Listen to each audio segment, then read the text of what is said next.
Hola chicos, bienvenidos un día más a Conoce Más Sobre. En el vídeo de hoy hablaremos de los estafilococos. Pero antes, como siempre, ¿recordáis qué tipo de bacterias son los estafilococos según la clasificación Gram? Bueno, pues si habéis visto vídeos anteriores, recordaréis que los estafilococos son Gram positivos con morfología de cocos, como su propio nombre indica. Así que vamos a empezar.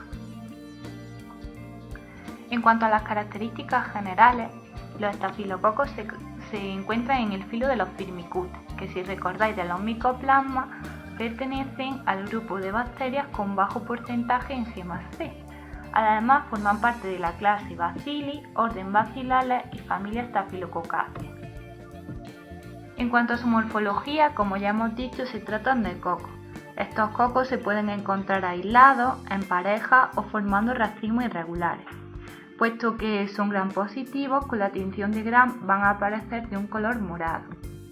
En cuanto a su metabolismo, son anaerobios facultativos. Y otras características importantes que son oxidasa negativa, catalasa positiva, además son inmóviles, la mayoría son halotolerantes y en muchos libros los clasifican según si son coagulasa positiva o negativa, que va a ser un factor importante a la hora de diferenciar una especie de otra. En cuanto a su patogenicidad, pues evidentemente va a depender de la especie. La especie más virulenta de estafilococo es Staphylococcus aureus. Muchos de ellos se encuentran de forma natural en el cuerpo, incluyendo los patógenos como Staphylococcus aureus, y muchos de ellos van a producir infecciones oportunistas, cuando se produce una herida en profundidad, cuando tenemos un sistema de inmunodepresión, etc. Las especies más importantes que existen son Staphylococcus aureus, Epidermidis, Lugdunensis, Hemolyticus o Saprophyticus. De ellas nosotras vamos a ver con profundidad Staphylococcus aureus. Bueno, pues Staphylococcus aureus, que como hemos dicho ya es el más importante, el más virulento, se caracteriza por ser coagulasa positivo y dentro de los patógenos más importantes es el único que es coagulasa positivo. Por ello se utiliza muchas veces para diferenciarlo de otros estafilococos. Como su propio nombre indica, la coagulasa es una proteína que va a coagular el plasma. Staphylococcus aureus se encuentra formando parte de la flora normal del organismo. Concretamente, se encuentra sobre todo en la región de las narinas, la orofaringe, también se puede encontrar en la zona perianal. Además es un beta hemolítico. El tipo de hemólisis lo vamos a explicar en el vídeo de los estreptococos porque es una característica muy importante en ese grupo.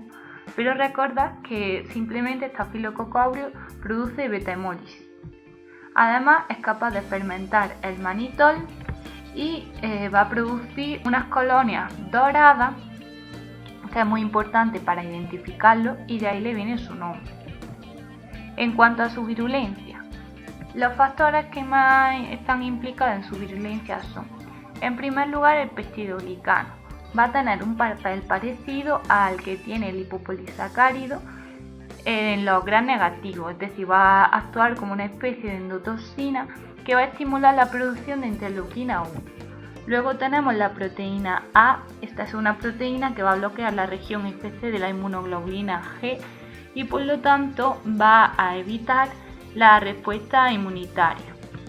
Por otra parte, Staphylococcus aureus es capaz de producir un montón de citotoxinas, especialmente van contra los leucocitos, eritrocitos y frente a otras muchas células más del organismo.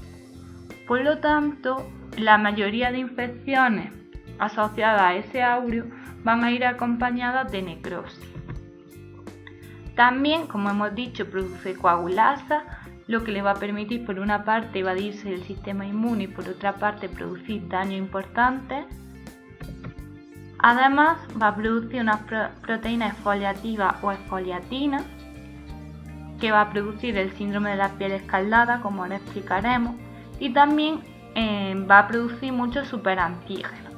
Bueno, en cuanto a las proteínas exfoliatinas tenemos que van a producir el síndrome de la piel escaldada, especialmente afectan a la desmogleína 1, que si habéis estudiado ya los desmosomas, recordaréis que forma parte de esta estructura de los desmosomas, que son especialmente importantes en la piel.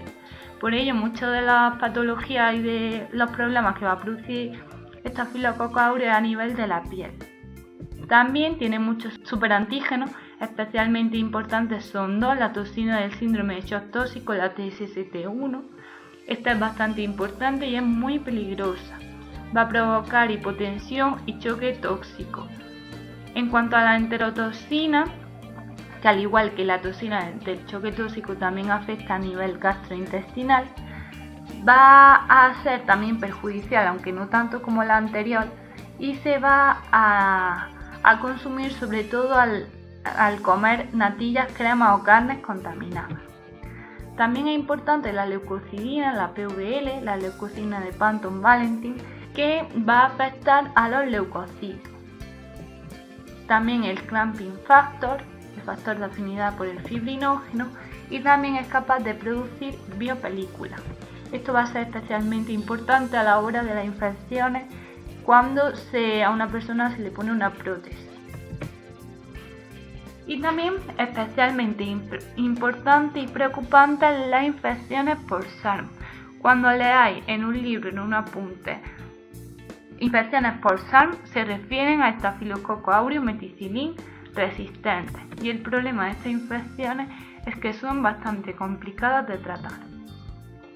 En cuanto a la patogenia, pues la transmisión simplemente se produce persona a persona, a través de gotitas de saliva, a través de contacto directo, y por ello es muy importante la infección nosocomial. La clínica, como hemos dicho, daños superficiales, foliculitis, que es inflamación de los folículos. Si esta infección profundiza, puede llegar a producir forúnculos o incluso antrax, que es cuando afecta al tejido subcutáneo.